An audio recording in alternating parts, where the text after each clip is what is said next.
ಈ ವಿಡಿಯೋದಲ್ಲಿ next chapter income from other source ನೋಡೋಣ.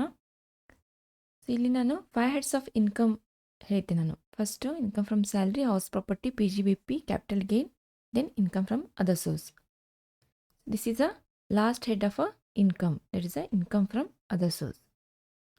ಈಗ ಯಾವುದೇ ಇನ್ಕಮ್, ಈಗ ನಮ್ಮ ಇನ್ಕಮ್ ಇರುತ್ತೆ, ಬಟ್ ಅದು ಸ್ಯಾಲ್ರಿ ಹೆಡ್ಡಲ್ಲಿ ಟ್ಯಾಕ್ಸಬಲ್ ಆಗೋದಿಲ್ಲ. ಇವನ್ it is not taxable in the head of house property, P G B P ಮತ್ತು ಕ್ಯಾಪಿಟಲ್ ಗೇನ್. ಸೊ ಇವು 4 ಹೆಡ್ಡಲ್ಲಿ ಟ್ಯಾಕ್ಸಬಲ್ ಆಗಲಿಲ್ಲ ಅಂದರೆ ಇದನ್ನು ಲಾಸ್ಟಿಗೆ ನಾವು ಇನ್ಕಮ್ ಫ್ರಮ್ ಅದರ್ ಸೋರ್ಸಲ್ಲಿ ಟ್ಯಾಕ್ಸಬಲ್ ಆಗುತ್ತೆ. ಸೊ ಇದನ್ನು ನಾವು ರೆಸಿಡ್ಯೂಯರಿ ಹೆಡ್ ಆಫ್ ಇನ್ಕಮ್ ಅಂತ ಕೂಡ ಹೇಳ್ತೀವಿ. ಇಸ್ ಅ ರೆಸಿಡ್ಯೂಯರಿ ಇನ್ಕಮ್ ಅಂದರೆ ಇವು 4 ಹೆಡ್ಡಲ್ಲಿ ಟ್ಯಾಕ್ಸಬಲ್ ಆಗಲಿಲ್ಲ ಅಂದರೆ ಮಿಕ್ಕಿದ್ದನ್ನು ನಾವು ಈ ಹೆಡ್ಡಲ್ಲಿ ಟ್ಯಾಕ್ಸಬಲ್ ಮಾಡ್ತೀವಿ. That is a residuary head of income. ಇಲ್ಲಿ ಜನರಲ್ ಆಗಿ ಯಾವ್ಯಾವೆಲ್ಲ ಇನ್ಕಮ್ ಟ್ಯಾಕ್ಸಬಲ್ ಆಗುತ್ತೆ ಅಂದರೆ that is a income from royalty, director fees, interest on securities, then honorarium fees received by teacher for paper valuation, then rent of vacant land. ಇಲ್ಲಿ ನೋಡಿ, vacant land ಇತ್ತು rent. Building rent ಇದ್ದರೆ income from house ಪ್ರಾಪರ್ಟಿಲಿ ಹೋಗುತ್ತೆ.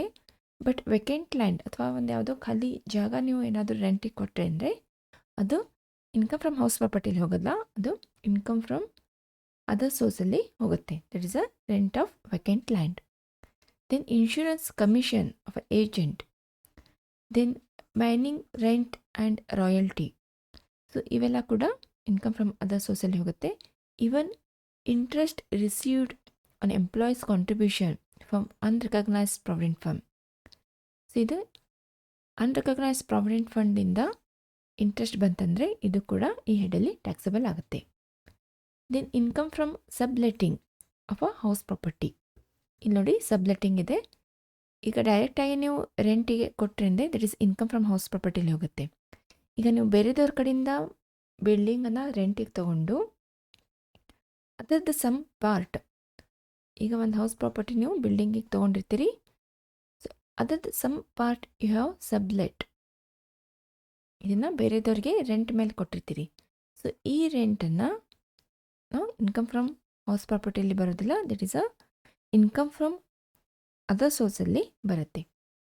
Then interest on bank deposit and loans. ಯಾವುದೇ deposit ಮೇಲೆ interest ಅಥವಾ ಯಾವುದೇ ಲೋನ್ ಮೇಲೆ ನಿಮಗೆ ಇಂಟ್ರೆಸ್ಟ್ ಇನ್ಕಮ್ ಬಂತಂದರೆ ಅದು ಕೂಡ ಇನ್ಕಮ್ ಫ್ರಮ್ ಅದರ್ ಸೋರ್ಸಲ್ಲಿ ಬರುತ್ತೆ. Then agriculture income. Agriculture income ಇಂಡಿಯಾದಲ್ಲಿ ಇತ್ತಂದರೆ that is a exempted. But outside ಇಂಡಿಯಾದಲ್ಲಿ ಇತ್ತಂದರೆ that is a taxable in the head of income from other source. Then ಯಾವುದೇ ಅನ್ಡಿಸ್ಕ್ಲೋಸ್ಡ್ ಇನ್ಕಮ್ ಇತ್ತಂದರೆ, ಅನ್ಡಿಸ್ಕ್ಲೋಸ್ಡ್ ಸೋರ್ಸದ್ದು ಇನ್ಕಮ್ ಇತ್ತಂದರೆ ಅದು ಕೂಡ ಇದು ಹೆಡ್ಡಲ್ಲಿ ಟ್ಯಾಕ್ಸಬಲ್ ಆಗುತ್ತೆ. Then family pension received by family members of a deceased employee. So ಯಾವುದೇ pension employed after his death family members ಯಾರಾದರೂ ಇಸ್ಕೊಂಡ್ರೆ ಅದನ್ನು ನಾವು ಇನ್ಕಮ್ ಫ್ರಮ್ ಅದರ್ ಸೋರ್ಸಲ್ಲಿ ಟ್ಯಾಕ್ಸಬಲ್ ಆಗುತ್ತೆ. Then salaries payable to M P, it's a member of parliament. ಇದಕ್ಕೆ M P M L A ಅಂತ ಹೇಳ್ತೀವಿ. So M P M L ಎಗೆ ಏನಾದರೂ ಸ್ಯಾಲ್ರಿ ಕೊಟ್ವಿ ಅಂದರೆ ಅದನ್ನು ಸ್ಯಾಲ್ರಿ ಹೆಡ್ಡಲ್ಲಿ ತೊಗೊಳ್ಳೋದಿಲ್ಲ, it comes under income from other source. So ಇವೆಲ್ಲ ಜನರಲ್ ಆಗಿ ನಾವು ಇನ್ಕಮ್ ಫ್ರಮ್ ಅದರ್ ಸೋರ್ಸಲ್ಲಿ ಟ್ಯಾಕ್ಸಬಲ್ ಮಾಡ್ತೀವಿ. ಬಟ್ ಸ್ಪೆಸಿಫಿಕಲಿ ಕೆಲವೊಂದು ಇನ್ಕಮ್ ಇದ್ದಾವೆ, ಸೊ ಈ ಹೆಡಲ್ಲಿ ನಾವು ಟ್ಯಾಕ್ಸಬಲ್ ಮಾಡ್ತೀವಿ. That is a dividend. So dividend, ನೀವೇನಾದರೂ ಶೇರ್ಸ್ ಪರ್ಚೇಸ್ ಮಾಡಿದ್ರೆ ಅಂದರೆ ಕಂಪ್ನಿಯವರು ಇಯರ್ಲಿ ನಿಮಗೆ ಡಿವಿಡೆಂಡ್ ಕೊಡ್ತಾರೆ after deduction of a tax. ಇದನ್ನು ನಾವು ಡಿವಿಡೆಂಡ್ ಡಿಸ್ಟ್ರಿಬ್ಯೂಷನ್ ಟ್ಯಾಕ್ಸ್ ಅಂತ ಹೇಳ್ತೀವಿ.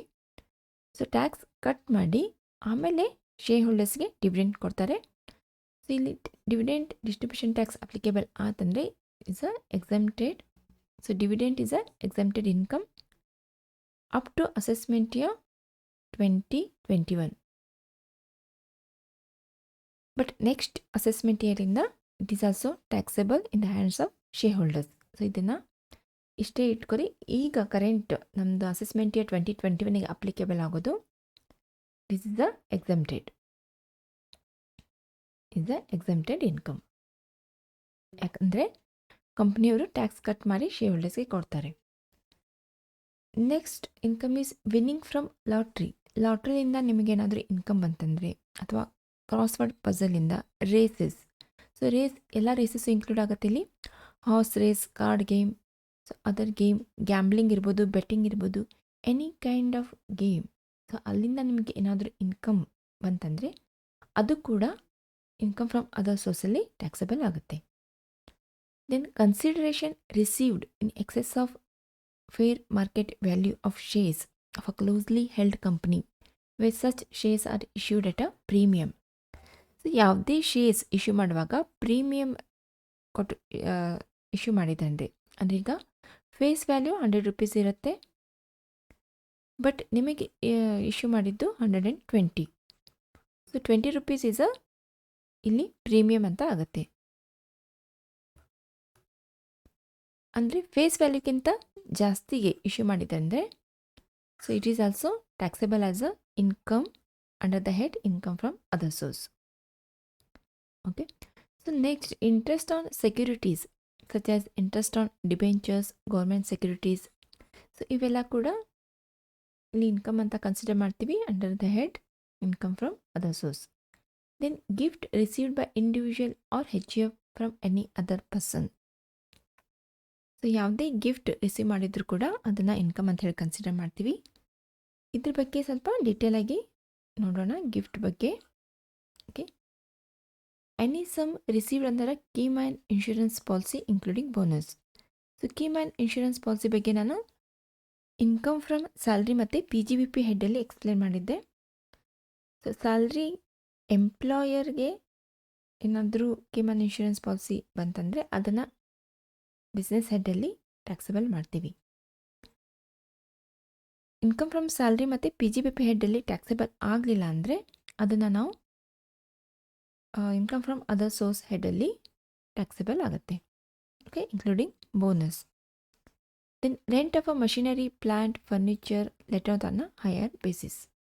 ಸೊ ಇಲ್ಲಿ ಮಷಿನರಿ, ಪ್ಲ್ಯಾಂಟ್ ಮತ್ತು ಫರ್ನಿಚರ್ ನೀವೇನಾದರೂ ರೆಂಟಿಗೆ ಕೊಟ್ಟರೆ ಅಂದರೆ ಆ ರೆಂಟ್ ಕೂಡ ಇನ್ಕಮ್ ಫ್ರಮ್ ಅದರ್ ಸೋರ್ಸ್ ಹೆಡ್ಡಲ್ಲಿ ಬರುತ್ತೆ. ಬಿಲ್ಡಿಂಗ್ ಬಿಟ್ಟು, ಸೊ ಬಿಲ್ಡಿಂಗ್ ಇದ್ದರೆ ಇನ್ಕಮ್ ಫ್ರಮ್ ಹೌಸ್ ಪ್ರಾಪರ್ಟಿ ಬರುತ್ತೆ, ಬಟ್ ಇಲ್ಲಿ ನಾವು ರೆಂಟಿಗೆ ಕೊಡ್ತಾ ಇರೋದು ಫರ್ನಿಚರ್, ಪ್ಲ್ಯಾಂಟ್ ಮತ್ತು machinery. Okay. Next, rent of a building let out along with a plant and machinery, furniture which is not separable. ಇಲ್ಲಿ ನೋಟ್ ಮಾಡ್ಕೊಳ್ಳಿ, ವಿಚ್ ಈಸ್ ನಾಟ್ ಸೆಪರೇಬಲ್. ಈಗ rent of a building only ನೀವು building ರೆಂಟಿಗೆ ಕೊಟ್ಟರೆ it comes under income from house property, ಹೌದಾ? But rent of a building along with plant and machinery ಮತ್ತು furniture which is not separable, ಇಲ್ಲಿ building ಜೊತೆಗೆ plus plant and machinery and furniture, so ಎರಡು ಸೇರಿ ಇಲ್ಲಿ ನಾವು ರೆಂಟಿಗೆ ಕೊಡ್ತಾ ಇದ್ದೀವಿ. ಸೊ ಇದು ಸಪ್ರೇಟ್ ಮಾಡ್ಲಿಕ್ಕೆ ಬರೋದಿಲ್ಲ. ಈಗ ನಮಗೆ ಓನ್ಲಿ ಬಿಲ್ಡಿಂಗ್ ಅಷ್ಟೇ ರೆಂಟಿಗೆ ಬೇಕಂದರೆ ಇದು ಕೊಡ್ಲಿಕ್ಕೆ ಬರೋದಿಲ್ಲ. It includes plant and machinery ಮತ್ತು ಫರ್ನಿಚರ್ಸ್ ಅಲ್ಲಿ ಫಿಕ್ಸ್ ಆಗಿರುತ್ತೆ, ಅದನ್ನು ಸಪ್ರೇಟ್ ಮಾಡ್ಲಿಕ್ಕೆ ಬರೋದಿಲ್ಲ. ಆ ಕೇಸಲ್ಲಿ ಸೊ ಇದನ್ನು ಎರಡದ್ದು ರೆಂಟ್ ನಾವು ಏನು ರಿಸೀವ್ ಮಾಡಿರ್ತೀವಿ ಅದನ್ನು ನಾವು ಇನ್ಕಮ್ ಫ್ರಮ್ ಅದರ್ ಸೋರ್ಸ್ ಸೈಡಲ್ಲಿ ಟ್ಯಾಕ್ಸಬಲ್ ಮಾಡ್ತೀವಿ. ಸೊ ಓನ್ಲಿ ಸಪ್ರೇಬಲ್ ಇತ್ತಂದರೆ, ಇಫ್ ಇಟ್ ಇಸ್ ಅ ಬಿಲ್ಡಿಂಗದ ರೆಂಟ್ ಸಪ್ರೇಟ್ ಮತ್ತು ಪ್ಲ್ಯಾಂಟ್ ಆ್ಯಂಡ್ ಮಷಿನರಿ ಆ್ಯಂಡ್ ಫರ್ನಿಚರ್ದು ಸಪ್ರೇಟ್ ಇತ್ತಂದರೆ, ಸೊ ಇದು ಇನ್ಕಮ್ ಫ್ರಮ್ ಹೌಸ್ ಪ್ರಾಪರ್ಟಿಯಲ್ಲಿ ಹೋಗುತ್ತೆ, ಇದು ಇನ್ಕಮ್ ಫ್ರಮ್ ಅದರ್ ಸೋರ್ಸಲ್ಲಿ ಹೋಗುತ್ತೆ. If it is a separate ಮಾಡಲಿಕ್ಕೆ ಬಂದರೆ ನಾವು ಸಪ್ರೇಟ್ ಹೆಡ್ಡಲ್ಲಿ ಟ್ಯಾಕ್ಸಬಲ್ ಮಾಡ್ತೀವಿ. If it is a not separable ಅದನ್ನು ನಾವು building as well as machinery ಮತ್ತು ಫರ್ನಿಚರದ್ದು ಎಲ್ಲ ರೆಂಟ್ ಸೇರಿ ಇನ್ಕಮ್ ಫ್ರಮ್ ಅದರ್ ಸೋರ್ಸಲ್ಲಿ ಟ್ಯಾಕ್ಸಬಲ್ ಮಾಡ್ತೀವಿ. Okay, it comes under income from other source. Next one, advance forfeited on or after 1/4/2014 due to failure of negotiation on transfer of capital asset. So capital ಗೇನಲ್ಲಿ ನಾನು ಹೇಳಿದ್ದೆ, so ಈ ಡೇಟ್ಗಿಂತ ಮುಂಚೆ ಏನಾದರೂ advance ಫಾರ್ಫಿಟ್ ಆಯ್ತಂದರೆ ಅದನ್ನು ನಾವು ಕಾಸ್ಟ್ ಆಫ್ ಅಕ್ವಿಜಿಷನಲ್ಲಿ ಲೆಸ್ ಮಾಡ್ತೀವಿ, ಹೌದಾ? ಸೊ ಈ ಡೇಟ್ ಆದಮೇಲೆ ಏನಾದರೂ ನಾವು ಅಡ್ವಾನ್ಸ್ ಫಾರ್ಫಿಟ್ ಮಾಡಿದ್ರೆ ಅಂದರೆ ಇದನ್ನು ಇನ್ಕಮ್ ಫ್ರಮ್ ಅದರ್ ಸೋರ್ಸ್ ಹೆಡ್ಡಲ್ಲಿ ಟ್ಯಾಕ್ಸಬಲ್ ಆಗುತ್ತೆ. Okay, the same.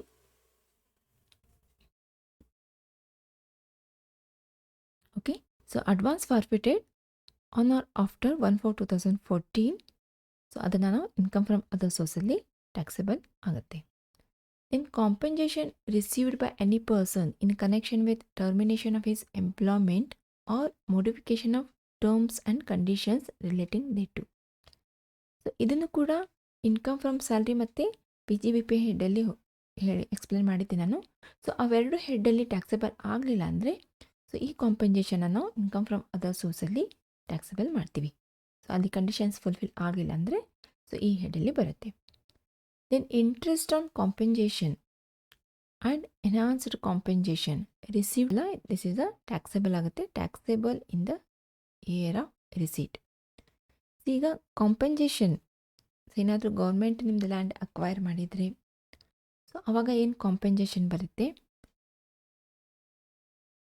ಅದನ್ನು ನಾವು ಕ್ಯಾಪಿಟಲ್ ಗೇನಲ್ಲಿ ನಾವು ಟ್ಯಾಕ್ಸೇಬಲ್ ಅದನ್ನು ನಾವು ಸೇಲ್ಸ್ ಕನ್ಸಿಡರೇಷನ್ ಅಂತ ಹೇಳಿ ತೊಗೊತೀವಿ. ಸೊ ಕಾಂಪೆನ್ಸೇಷನ್ ಏನಾದರೂ ನಾವು ರಿಸೀವ್ ಮಾಡಿದ್ವಿ ಅಂದರೆ ಅದು ಕ್ಯಾಪಿಟಲ್ ಗೇನ್ ಹೆಡ್ಡಲ್ಲಿ ಬರುತ್ತೆ as a sale consideration. But ಏನಾದರೂ ಕಾಂಪೆನ್ಸೇಷನ್ ಕೊಡೋದು ಡಿಲೇ ಆತಂದರೆ ಆ ಡಿಲೇ ಪೀರಿಯಡ್ ಮೇಲೆ ನಿಮಗೆ ಇಂಟ್ರೆಸ್ಟ್ ಕೂಡ ಕೊಟ್ಟಿರ್ತಾರೆ. ಸೊ ಆ ಇಂಟ್ರೆಸ್ಟನ್ನು ನಾವು ಇನ್ಕಮ್ ಫ್ರಮ್ ಅದರ್ ಸೋರ್ಸ್ ಹೆಡ್ಡಲ್ಲಿ ಟ್ಯಾಕ್ಸೇಬಲ್ ಆಗುತ್ತೆ. ಸೊ ಓನ್ಲಿ ಕಾಂಪೆನ್ಸೇಷನ್ ಏನಿದೆ ಅದು ಕ್ಯಾಪಿಟಲ್ ಗೇನಲ್ಲಿ ಕನ್ಸಿಡರ್ ಮಾಡ್ತೀವಿ. ಎನ್ಹಾನ್ಸ್ಡ್ ಕಾಂಪೆನ್ಸೇಷನ್ ಅಂದರೆ ಸೊ ಈಗ ಫಸ್ಟ್ ಕಾಂಪೆನ್ಸೇಷನ್ ನಿಮಗೆ ಒಂದು ಲ್ಯಾಂಡ್ ಅಕ್ವೈರ್ ಮಾಡಿದಾಗ 5 lakh rupees ಬಂದಿರುತ್ತೆ. ಅದಕ್ಕೆ ನೀವೇನು ಮಾಡ್ತೀರಾ, ಸೊ 5 lakh rupees ಇದು ತುಂಬ ಕಡಿಮೆ ಆಯ್ತಂಥೇಳಿ ನೀವು ಅದನ್ನು ಕೋರ್ಟಿಗೆ ಕೇಸ್ ಹಾಕಿರ್ತೀರ. ಕೇಸ್ ಹಾಕಿದ ಮೇಲೆ ಕೋರ್ಟ್ನವರು after certain period so 5 lakh ಬದಲಿ ಇನ್ನೂ 2 lakh rupees ಕಾಂಪೆನ್ಸೇಷನ್ ಕೊಡಬೇಕಂಥೇಳಿ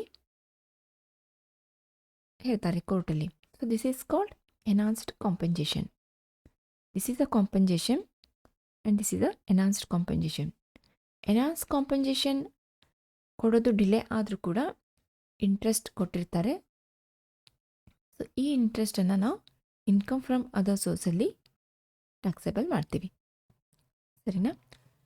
ಸೊ ಈಗ ನಾನಿಲ್ಲಿ ದಿಸ್ ಈಸ್ ಅ ಎಲ್ಲ ಇನ್ಕಮ್ ಫ್ರಮ್ ಅದರ್ ಸೋರ್ಸಲ್ಲಿ ಬರೋ ಇನ್ಕಮನ್ನು ಇಲ್ಲಿ ಎಕ್ಸ್ಪ್ಲೇನ್ ಮಾಡಿದ್ದೀನಿ.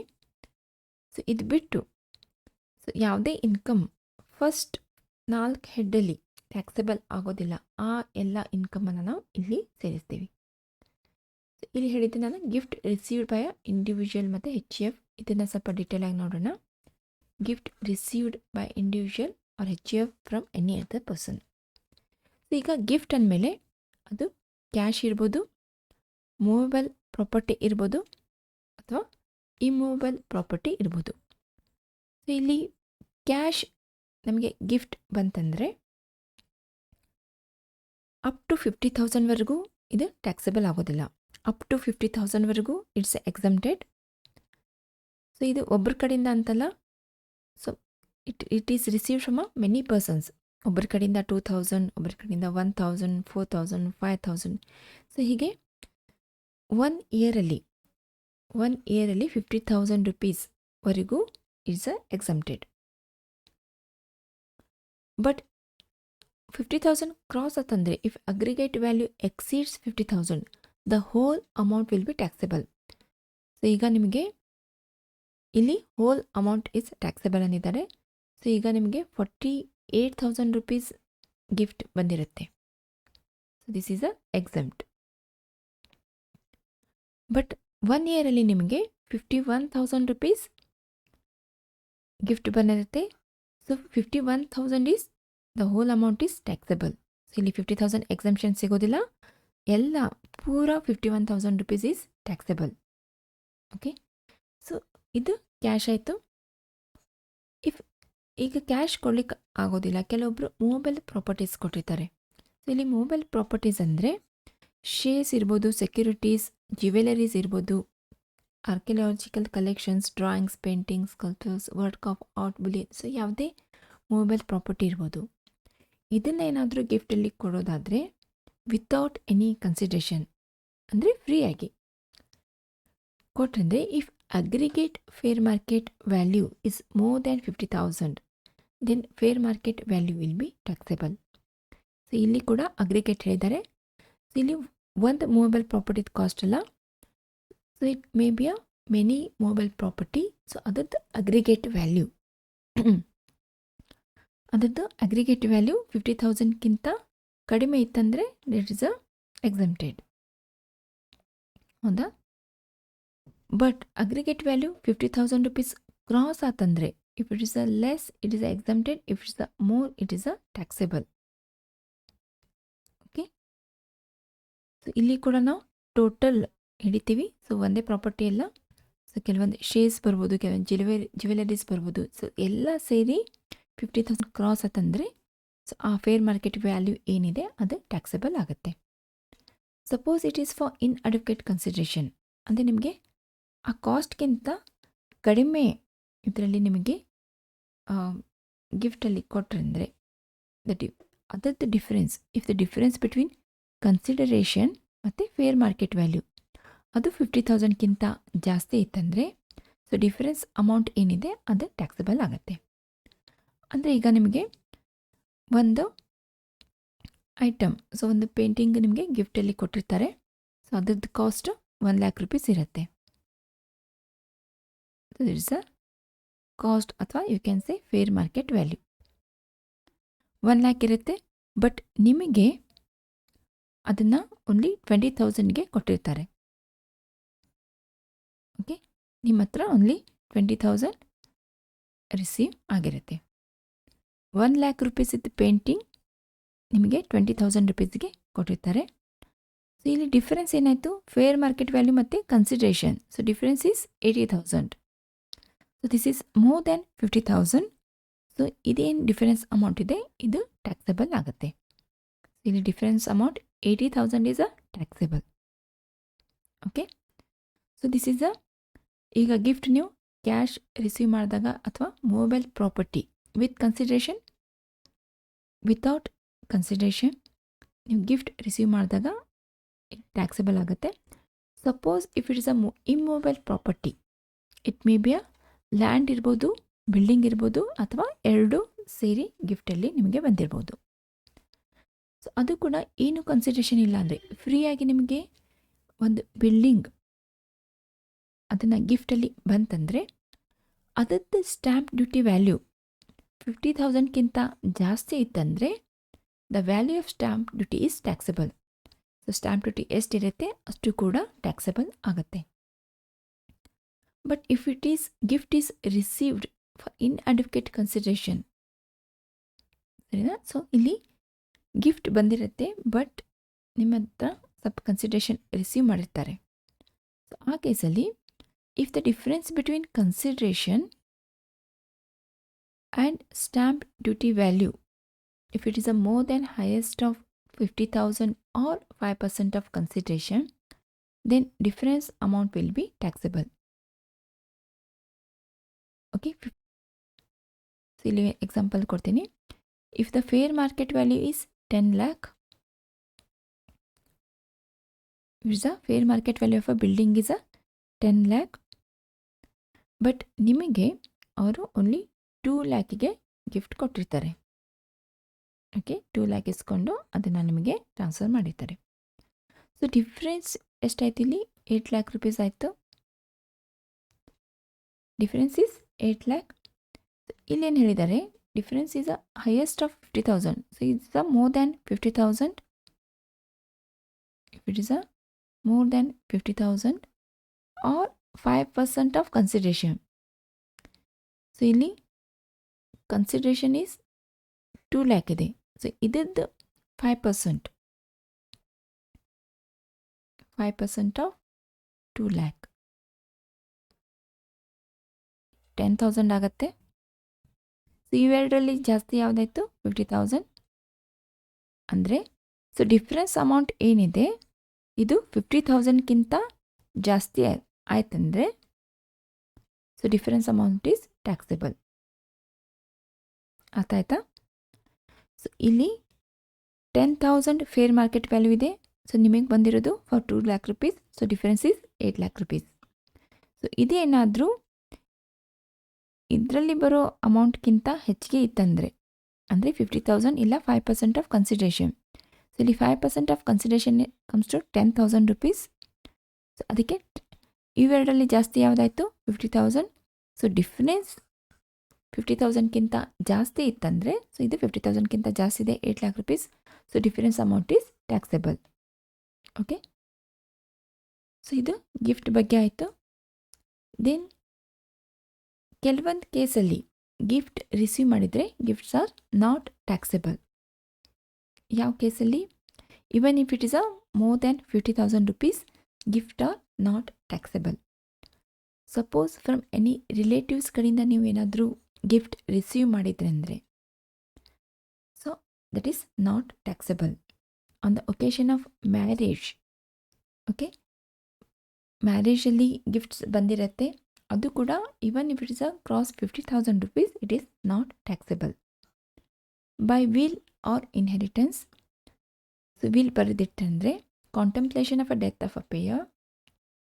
ಸೊ ಈಗ ಒಂದು ಇಂಡಿವಿಜುವಲ್ ಅಂದರೆ ಡೆತ್ ಎಕ್ಸ್ಪೆಕ್ಟ್ ಮಾಡ್ತಿರ್ತಾರೆ, ಆ ಕೇಸಲ್ಲಿ ಏನಾದರೂ ಗಿಫ್ಟ್ ಬಂತಂದರೆ ಸೊ ಅದು ಕೂಡ ಎಕ್ಸೆಂಪ್ಟ್ ಇದೆ. So any gift from local authority, from charitable trust, from any trust or foundation, so ಇವೆಲ್ಲ ಎಕ್ಸೆಂಪ್ಟ್ ಬರುತ್ತೆ. Even share received by individual or HUF, share ಬಂದಿರುತ್ತೆ ಎಲ್ಲಿಂದ? ಡಿಮರ್ಜರ್ಲಿಂದ, amalgamation of a company or reorganisation of a cooperative bank. So ಇವೆಲ್ಲಿಂದ share ಬಂತಂದರೆ so ಇವೆಲ್ಲ ಏನಾಗುತ್ತೆ? Exempt ಆಗುತ್ತೆ. These are all exempted gift. Okay, these are not at all taxable. Okay, ಈಗ ನಾನು ರಿಲೇಟಿವ್ಸ್ ಅಂತ ಹೇಳಿದ್ದೆ. ರಿಲೇಟಿವ್ಸ್ ಅಂದರೆ ಯಾರು? ರಿಲೇಟಿವ್ಸ್ ಅಂದರೆ ಇಲ್ಲಿ ಇಂಡಿವಿಜುವಲ್ ಕೇಸಲ್ಲಿ ಸ್ಪೌಸ್ ಆಫ್ ಇಂಡಿವಿಜುವಲ್ ಇರ್ಬೋದು, brothers and sisters of individual, then brothers of sisters of spouse of individual, then brothers and sisters of either parents of individual. So ಇವೆರಡು ಸ್ಪೌಸ್ ಇರ್ಬೋದು ಅಥವಾ ಇಂಡಿವಿಜುವಲ್ದು ಅವ್ರ ಪೇರೆಂಟ್ಸ್ ಇದ್ದು brothers sisters. Then any linear ascendant ಮತ್ತು descendant of a individual. So ಅವ್ರ father, grandfather, then son, grandson ಅವ್ರು ಇರ್ಬೋದು. ದೆನ್ ಎನಿ ಲೀನಿಯರ್ ಅಸೆಂಡೆಂಟ್ ಮತ್ತು descendant of a spouse of the individual. So spouse ಇದ್ದು ಕೂಡ ಅವ್ರ father, grand father ಅಥವಾ ಸನ್, grand ಸನ್, so ಈ ರೀತಿ. ಸೊ ಇವರೆಲ್ಲ ರಿಲೇಟಿವ್ಸಲ್ಲಿ ಬರ್ತಾರೆ. ಸೊ ಇವ್ರ ಕಡೆಯಿಂದ ಏನಾದರೂ ನಾವು ಗಿಫ್ಟ್ ರಿಸೀವ್ ಮಾಡಿದ್ರೆ ಅಂದರೆ even if it is a more than 50,000 rupees, it is totally exempted. Okay, but in case of HUF, relatives ಅಂದರೆ any member of a HUF. So ಯಾವುದೇ ಮೆಂಬರ್ ಕಡೆಯಿಂದ ರಿಸೀವ್ ಮಾಡಿದ್ರು ಅವ್ರು ರಿಲೇಟಿವ್ಸಲ್ಲಿ ಬರ್ತಾರೆ. ಸೊ ಯಾವುದೇ ಮೆಂಬರ್ ಕಡೆಯಿಂದ ಅವ್ರ ಗಿಫ್ಟ್ ರಿಸೀವ್ ಮಾಡಿದರೆ ಅದು ಕೂಡ ಎಕ್ಸೆಂಪ್ಟ್ ಆಗುತ್ತೆ. So that comes under relatives. ನಾವು ಇನ್ಕಮ್ ಫ್ರಮ್ ಅದರ್ ಸೋರ್ಸಲ್ಲಿ ಯಾವೆಲ್ಲ ಇನ್ಕಮ್ ಈ ಹೆಡಲ್ಲಿ ಟ್ಯಾಕ್ಸೇಬಲ್ ಆಗುತ್ತೆ ಅಂತ ನೋಡಿದ್ವಿ. ಆಮೇಲೆ gift receive by the individual ಅಥವಾ HUF ಅದ್ರ ಬಗ್ಗೆ ಕೂಡ ಡೀಟೇಲ್ ಆಗಿ ನೋಡಿದ್ವಿ. So then exemption of a gift. So gifts are not taxable. ಆಮೇಲೆ ರಿಲೇಟಿವ್ಸ್ ಬಗ್ಗೆ ತಿಳ್ಕೊಂಡ್ವಿ. ಸೊ ನೆಕ್ಸ್ಟ್ ವಿಡಿಯೋದಲ್ಲಿ deductions from the income from other source ಅದ್ರ ಬಗ್ಗೆ ನೋಡೋಣ.